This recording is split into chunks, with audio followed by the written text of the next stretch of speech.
Welcome back, everyone, to the Deep Dive. All right, so today we're going deep into Vietcong tactics during the Vietnam War. Oh, wow. Yeah. Your mission, Okay. if you choose to accept it, is to really get to Yeah. understand how the Vietcong, facing a vastly superior force, managed to not only fight, but actually contain the spread of capitalism in Vietnam from 1965 to 1975. Wow. Yeah. And Ambitious.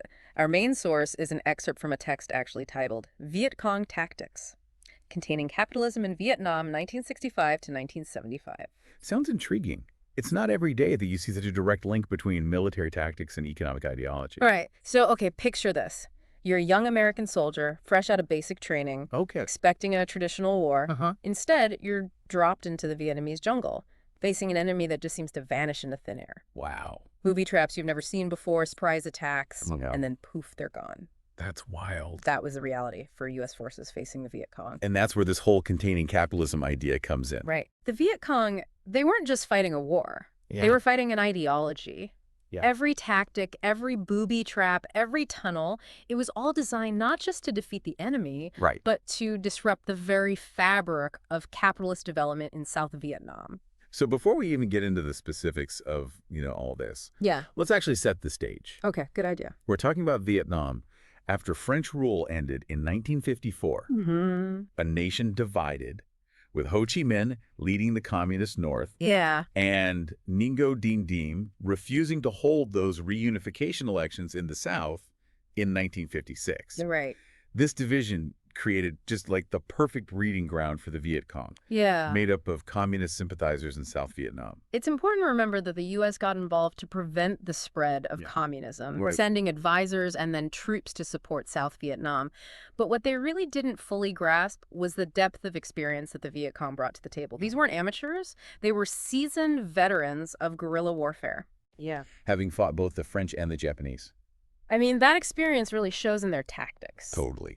For example, their use of these underground tunnels wasn't just about hiding. Right. It was a strategic masterpiece. Oh, yeah. These tunnels weren't just like holes in the ground. Yeah. They were entire underground cities, I've heard about these. allowing the Viet Cong to move troops and supplies undetected, Wow. launch surprise attacks, Amazing. and essentially disappear at will. You see, that's how they countered the U.S. advantage in firepower. Right. The Americans could bomb the jungle all day long, but they couldn't touch the Viet Cong underground. And when the Viet Cong did attack, they did it on their terms. Yeah. Using hit-and-run tactics that maximize their impact Oh. while minimizing their exposure. And those bamboo booby traps? Oh, yeah. Talk about turning simplicity into a weapon of terror. Seriously. Imagine the psychological impact on American soldiers, Yeah. constantly on edge. Yeah. Never knowing when the ground might explode beneath them. Those booby traps, they were more than just a physical threat, Yeah. They were a constant reminder of the Viet Cong's presence, Yeah. their ingenuity, and their ability to strike anywhere, anytime. It just eroded the U.S. soldier's sense of security Right. and made even the simplest movement a risk. Right. And remember, all of this was directly linked to their goal of containing capitalism. Right. Those booby traps weren't just meant to kill, they were meant to disrupt, to delay, to make it impossible for the South Vietnamese economy to function normally. It's fascinating how something as simple as a bamboo spike Yeah. could have such a profound impact on the battlefield and even the economy. And that's just the beginning. Wait till you hear about how they used their lack of uniforms and small mobile units to blend in with the civilian population. Okay, I'm all ears. Let's dive into that. Well, imagine trying to fight an enemy that looks just like the local farmers. So they were practically ghosts, Yeah. blending in with the villagers one minute and striking like lightning the next. Exactly. No wonder the U.S. had such a hard time pinning them down. It played right into their strategy of containing capitalism. Right. By blurring the lines between soldier and civilian. Yeah.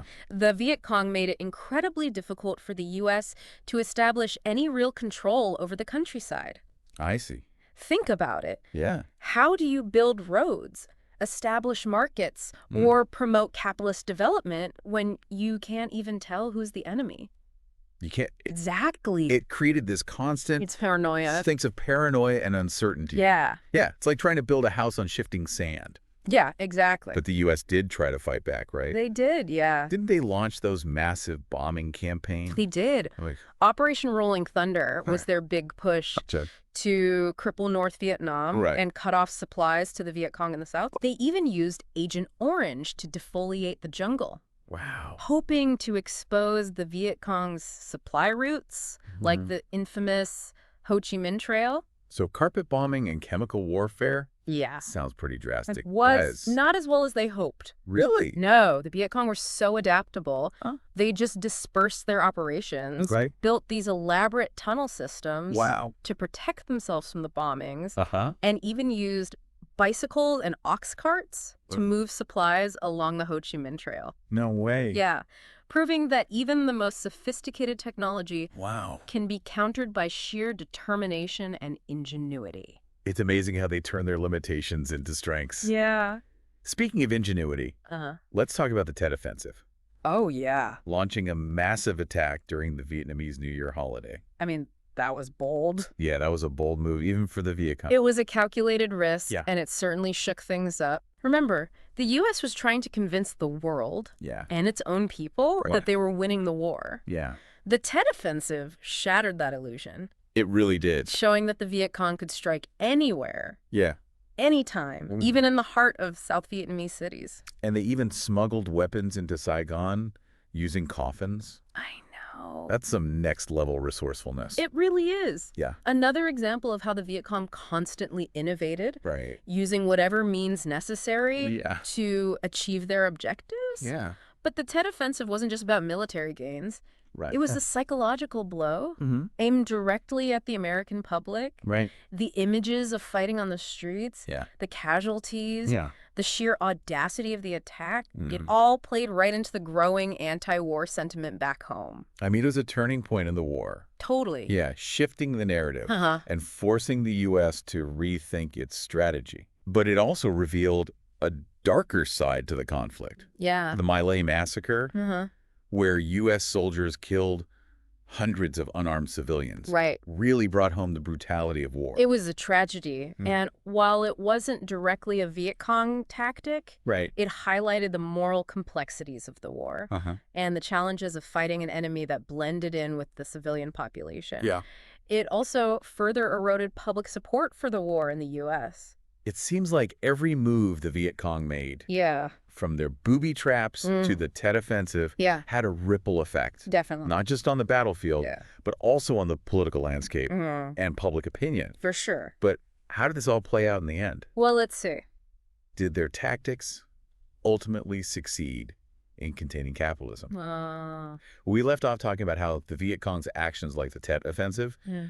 had all these ripple effects beyond the battlefield. But did they actually achieve their goal of containing capitalism in Vietnam? Well, you have to look at the long game here. Yeah. Despite pouring massive resources into the conflict, Yeah. the U.S. ultimately withdrew from Vietnam. Yeah. Saigon fell in 1975, Right. and Vietnam was reunified under communist rule. Right. So in that sense, yes, their tactics were successful in preventing the spread of capitalism, Okay. at least in the short term. So a victory for the Viet Cong and their ideology. You could say that. But what about the long-term impact? Yeah. What can we, or anyone else for that matter, Yeah. learn from their tactics, especially in today's world? The Viet Cong's victory is a stark reminder Uh-huh. that military might alone doesn't guarantee success. Right. They showed the world the power of adaptability, Yeah. resilience, and a deep understanding of both your enemy and the environment you're fighting in. It's like they were playing chess while their opponents were playing checkers. Uh-huh. Yeah. They were always thinking several moves ahead, anticipating the U.S. response Mm-hmm. and using it to their advantage. Exactly. Take their use of booby traps and tunnels. Right. They knew the U.S. had superior firepower, so they turned their weakness into a strength. Right. They forced the U.S. to fight on their terms Yeah. in a close-quarters environment where technology wasn't as effective. Yeah. And that psychological impact, the constant fear of the unknown, Right. that wore down the U.S. troops just as much as any bullet. It's fascinating how they turned the tables on a superpower. It really is. It almost makes you wonder how these tactics might be relevant in modern conflicts. Wow. We're living in an age of information warfare, Right. cyber attacks, Uh-huh. and non-state actors using unconventional tactics. Yeah. It seems like the Viet Cong's approach has a certain resonance, doesn't it? Absolutely. Yeah. Think about the rise of groups like ISIS or Al-Qaeda. Okay. They don't have massive armies or sophisticated weaponry, Right. but they've managed to disrupt and destabilize entire regions. Right. They use propaganda, Oh. social media, Right. and guerrilla tactics to strike fear Yeah. and undermine governments and recruit followers. Yeah. It's a different kind of battlefield, but the principles of asymmetry, Right. adaptability, and Right. psychological warfare are strikingly similar.